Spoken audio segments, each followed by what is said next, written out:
يا نهار اسود يا جدعان، 4 أديرة باظوا بسبب الحنكلول اللي بيحصل مع القديسين للعيال الصغيرة.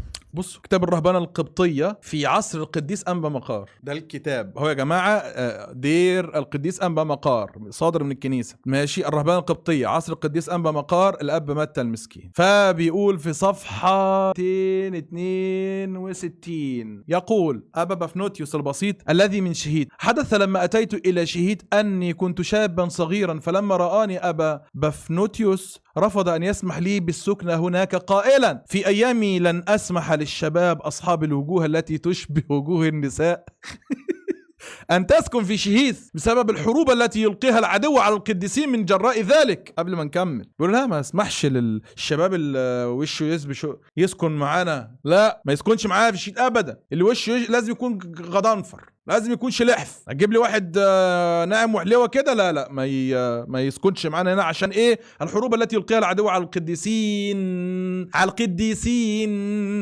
مش على ناس عاديين.